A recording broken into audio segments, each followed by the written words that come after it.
Good everyone, welcome to this video. Today we have a review on the Independent. This is one of the many landships available in the game, and during the sale this thing has an extremely awkward price tag. This thing, I believe, costs 2,150 golden eagles. It's either that or it's 2,100. It's a really awkward price tag because I don't think any other vehicle in the game actually shares it. So that's at least something you can claim. And straight away, do I think this tank is worth it? The short answer is not at full price, it's not. This vehicle is one of those that relies on its fear factor. It's kind of like the T-35 and the SMK sort of tank. It is very reliant on new players panicking, rushing their shots, not aiming properly, and hoping your machine gun turret will soak up a shell or two. And sadly, this is where the Independent falls short of its other landship competition. And there's a good few reasons for that.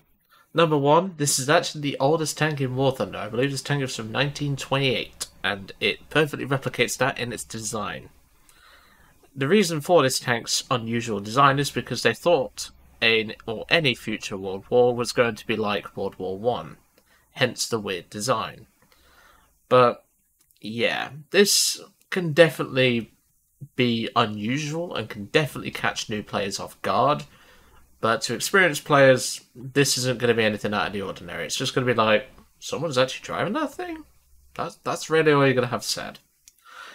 So the Independent is definitely a tank that, whilst it is fun, ironically, given its name, it does work better with a squad. And that's just something you have to realise.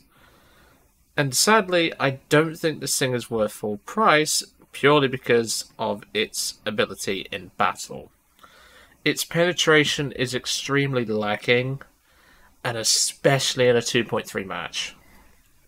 This is a vehicle that not only struggles to penetrate most of its competition, but it also doesn't really soak up shells that well.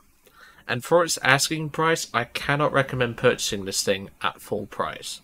If you can get it in war bonds like I did, or get it at half price, it might be worth some dollar because it's actually fun. But for buying it at full price, I cannot recommend it. But first of all, before we continue with the negative, let's go into the positives about this thing. That being number one, this thing has 8 crew. Yeah. That's quite a lot of crew, isn't it? It's not as many as the T-35. The T-35 has 10, I believe. But this has a lot of crew, and it's very spacious. Well, it's not as spacious inside as you might think, but as long as you get hit in the side by a poorly aimed shell, you might only lose 2 or 3 crew members, and then you can fight back.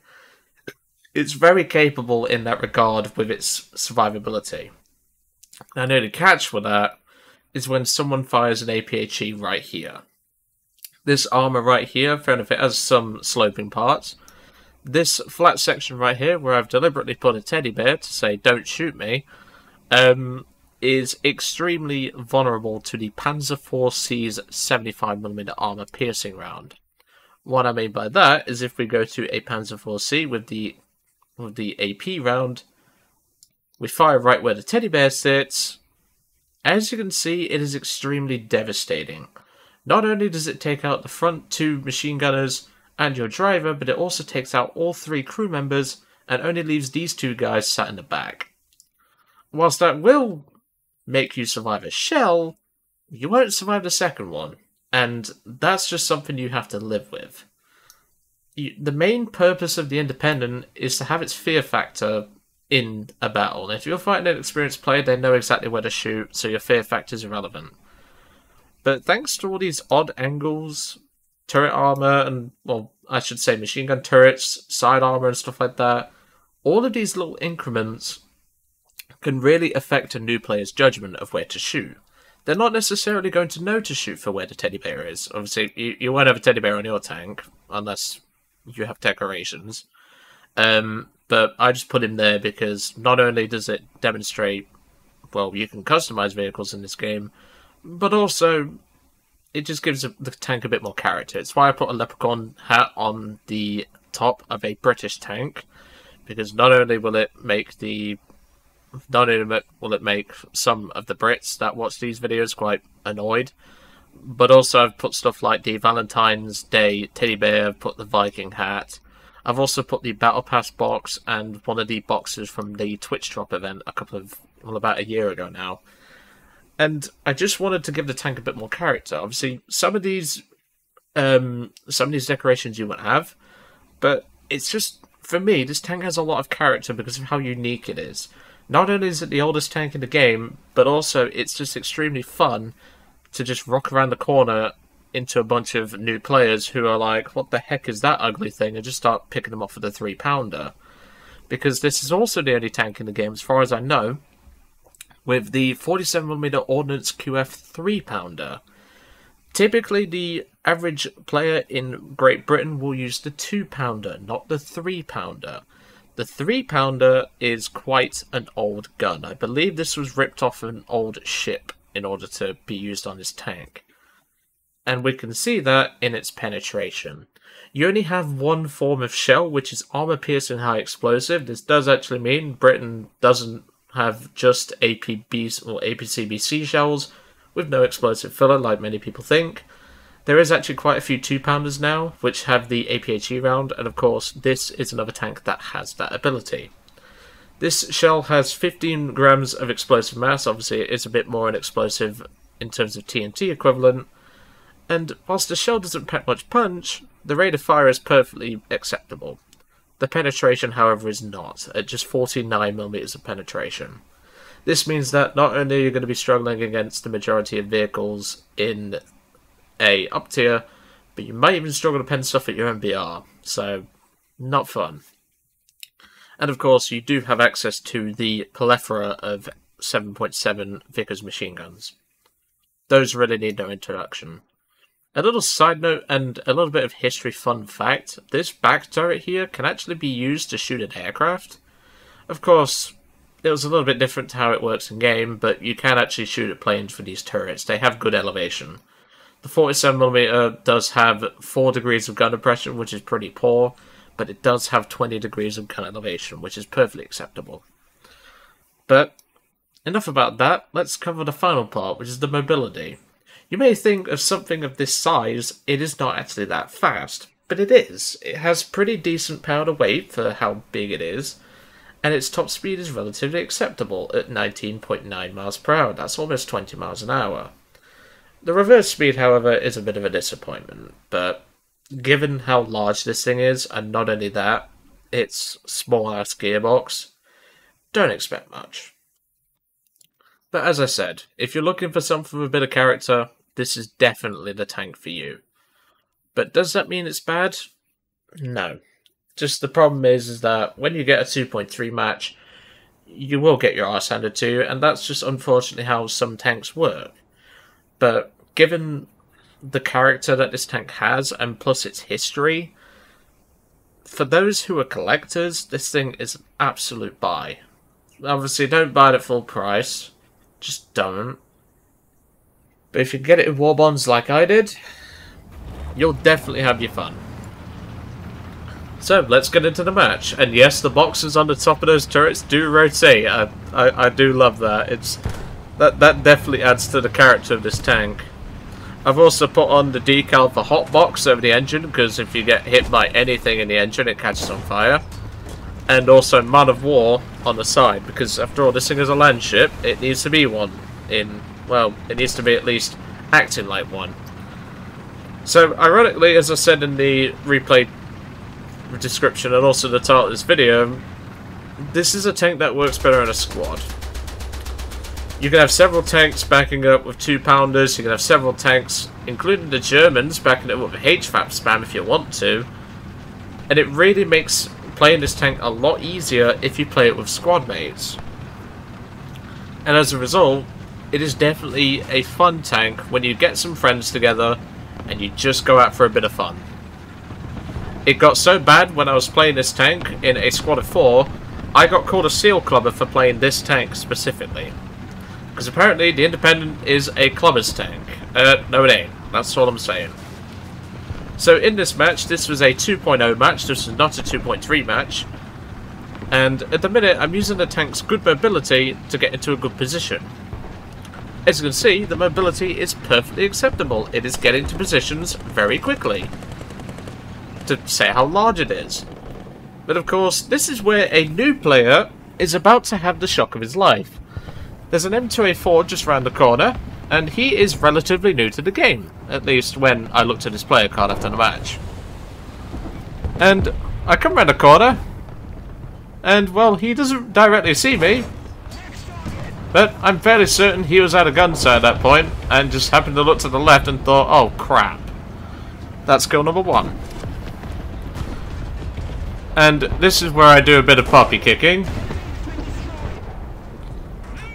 And there we go. I take out the gunner on the T28 using my good reload. And I finish him off with a shot to the driver. Kill number 3.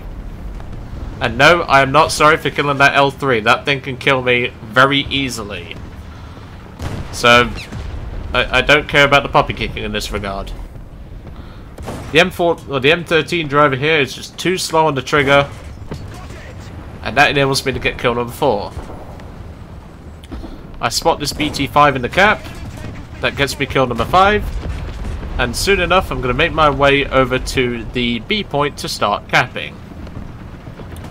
However, this is where Metro Anarchy in his T28, as you saw earlier, he's about to bring something that is not only bigger than my vehicle, but also better armed. And I know Hairy Feet is going to enjoy this part. Hairy Feet doesn't actually like this tank. He just doesn't like it, which I can perfectly understand why. But he's about to meet we're about to meet a tank in a couple of minutes that he does like.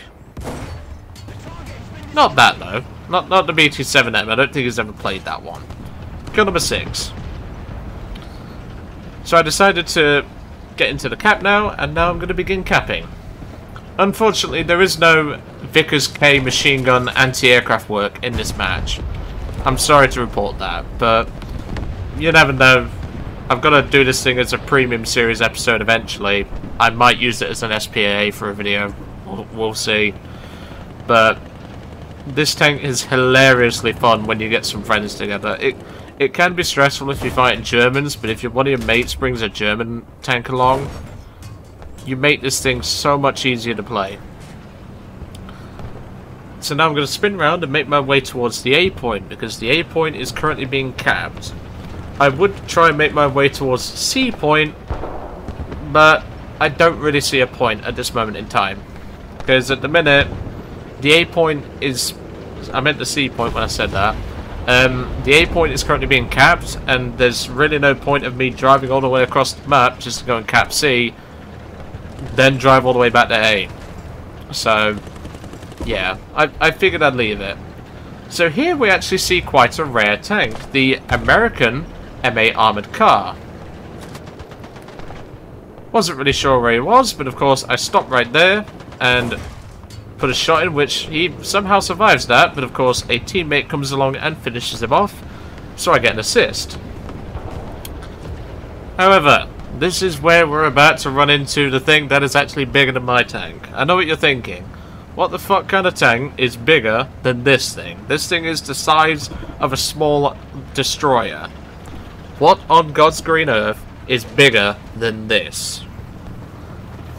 Well, all I'm about to say, the tank that is entering stage left. If you don't know plays and stuff like that, you will not understand that. But after I kill this M14 or this M13 tank, eventually, there we go, kill number 7, the tank enters stage left. That is a T-35. So the first shot is to go for the 76mm, which I do.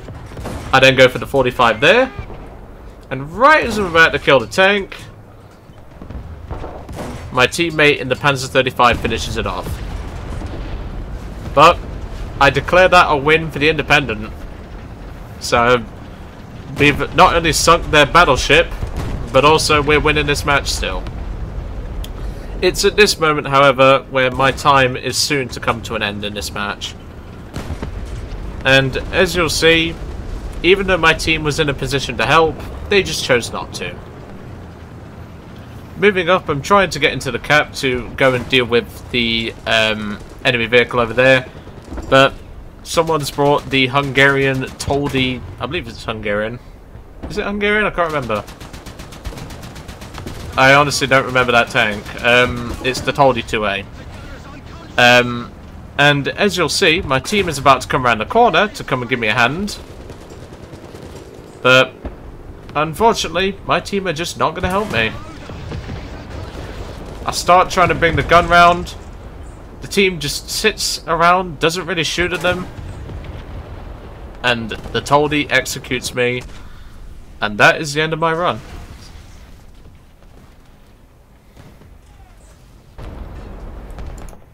Quite a sad end to such a large tank, if I do say so myself. And the replay has just crashed. There we go. Okay, that was not meant to happen. I don't know what's happening with the replay right now. That was weird. I've never had that before. But at least it takes us back to the hangar. That was really strange. But anyway, as I've said, if you can get this thing in war bonds or at half price, it is certainly a lot of fun. But I would advise squadding up with a German player. As in someone who's playing Germany, not an actual German player. I mean, you can if you want, because trust me, we have quite a few Germans in our Discord. Just, if you do come into our Discord, don't squad up with Bertie Burt. There's a little bit of a jab for him, but still, I had a lot of fun with this tank, and I think you will too.